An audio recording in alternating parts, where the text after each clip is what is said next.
Dati nung una, napakahirap ng daan dito, puro ba malalaking bato.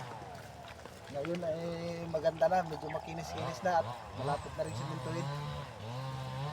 Kaya sa mga taga rito na hindi pa nakakauwi galing nasa iba't ibang lugar, Sitio Manticon, maganda na ang daan nyo, kalsada nyo. Ayun o, tuloy-tuloy ang kanilang paggawa. Tuloy ang paggawa, idol. Ano nga ito? Walang tigil. Galing nila mga ayan.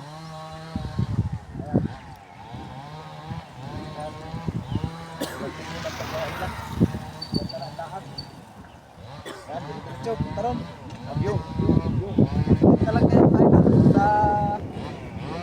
doon pa sa unahan hanggang pa sa Andres yung ating pag-video nito.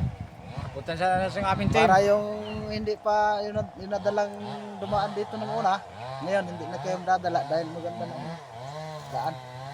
Kaya tricycle, lusot na pala. Lusot na ang tricycle. Punta sa team ng Lagalag Vlog. Kung alam ko lang mga idol, dapat nag-tricycle na kami.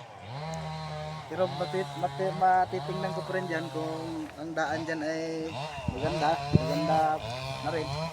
Dahil sa sunod na punta natin, mag-tricycle na lang tayo. Mga idol. Yun ulit tayo. Update lang mga idol. Pangalan ninyo, naming kasunod. Diyan sa bandang unahan. Sige, bye-bye mga idol. Hanggang dito lang kami. Yun si Rolly Official. Anong masasabi mo idol na ikaw ay sa nung daan natin dito na ikaw ay puro baba? Ay talagang napakahirap dito nung unang buwan, daanan o nung nakaraang taon din kami pumunta rito. Talagang nahihirapan yung mga magmumotor at minsan na pagtulungan din namin yung mga dito na Nababara? motor nababara sa lalim ng putik.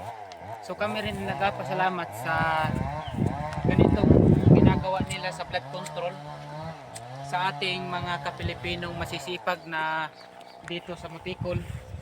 Ang masasabi ko lang dito sa ating nakasakop dito sa ating Mutikol, talagang ginagampanan nila upang ito'y magiging safety sa ating mga magtratravel na mga motorista at iba pa mang bahagi ng mga sasakyan ang dumadaan dito. At makakadaan na sila ng maayos-ayos Oo. dahil medyo pantay na. Oo. Kaya marami din ang natulungan dito, bagamat maraming nakakapagtrabaho malapit pa sa kanilang pamilya. Ipagpatuloy lang dito sa Mutikol at subaybayan nyo lang at ito'y malapit-lapit na matapos. Ayan mga idol, ang kanilang paggawa. Oh. Tuloy ang paggawa nila. Ayan. Ayan. Sige, update na lang mga idol. Mamaya.